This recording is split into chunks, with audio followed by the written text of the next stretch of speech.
안녕하세요. 라운 시우터입니다. 오늘은 산티아고 5번째 시간입니다.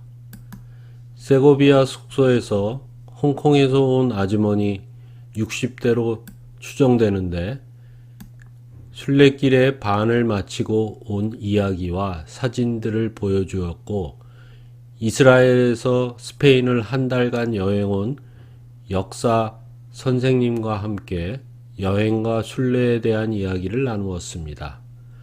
영어가 되는 사람들과 같은 방을 쓰게 되어 오랜만에 말문을 열 수 있었습니다. 홍콩 아주머니는 나의 여행에 대해 관심을 갖고 자기 여동생들과 같이 렌트카로 여행할 수 있는가에 대한 의사를 물어왔고, 나의 호스텔에 예약할 수 있어 같이 움직인다면 불가능하지도 않다고 했더니 비행기 숙박시설을 열심히 알아보다가 이틀이 지나서 여의치 않았는지 어렵겠다고 메시지를 보내왔다. 이분은 현재 캐나다에서 살고 있는데 1년에 2달 정도 여행을 다니는 크리스천이라 세계 곳곳의 종교적 도시를 여행한다고 합니다. 세고비아에서 마드리드는 90km 정도이며 중간 지점에 독재자 프랑코의 무덤이 있는 전사자의 계곡이라는 곳을 방문했는데 150m의 세계에서 가장 큰 십자가가 있었습니다.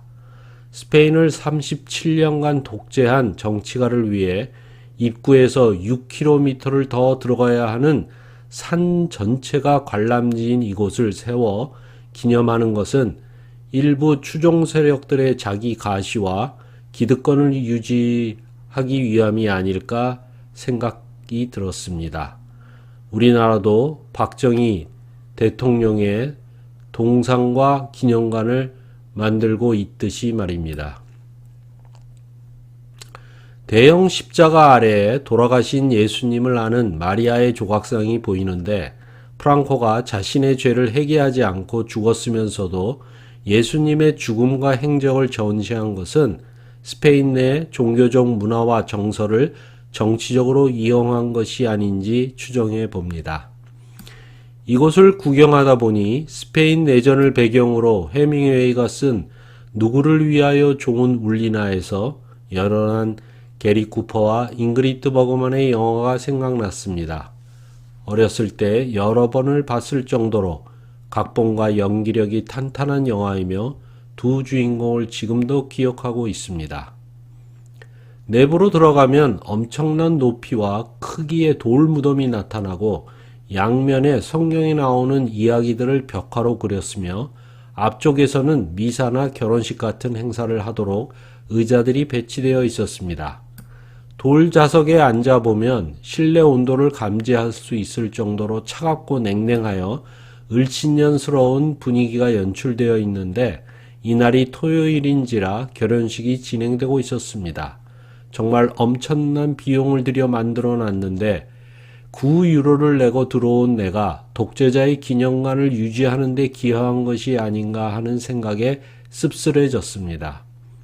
최근 스페인 정부가 국가기념공원에 묻혀있는 독재자 프란시스코 프랑코의 유해를 발굴해 이장하고 그 자리에 화해를 위한 기념비를 세우겠다고 선언했습니다.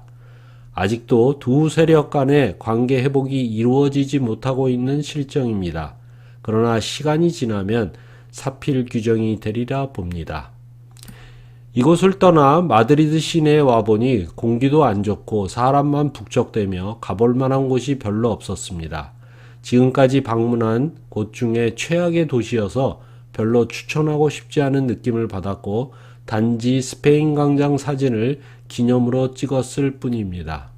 1시간 반 정도의 시내 구경을 마치고 70km 떨어진 마드리드 남부 톨레도를 방문했습니다. 세고비아보다는 못하지만 유사한 분위기였고 수많은 골목으로 길을 잃어 헤맬 정도였습니다. 주차한 곳을 다시 찾는데 1시간이 넘게 걸렸습니다.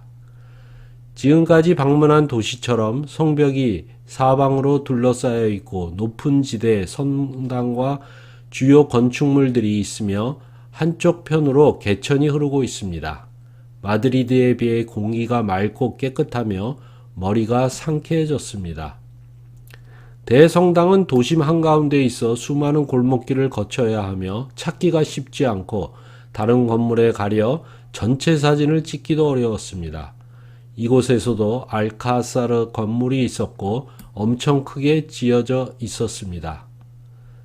대부분 건물색은 흰색과 회색 그리고 옅은 노란색을 띠고 있으며 햇빛을 받으면 더욱 그림처럼 보이고 밤에는 조명을 통해 건물의 특징을 잘 보여주고 있어 스페인 사람들의 예술 감각과 시각적 기술이 뛰어남을 알 수 있었습니다.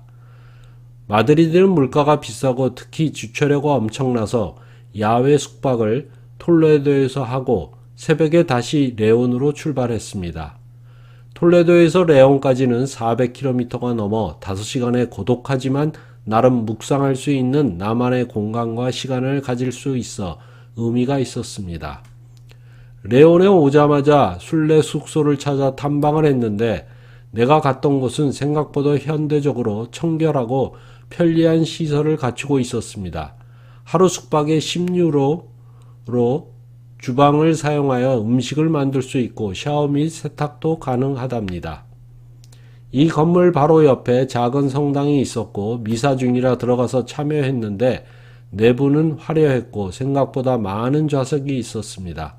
주님께서 이런 경험도 하게끔 예비하신 것 같아 마음에 감동이 일어나고 기도할 수 있는 공간과 시간 속에서 함께 하심을 느낄 수 있었습니다. 오늘은 산티아고 5째 시간으로 함께 했습니다. 감사합니다.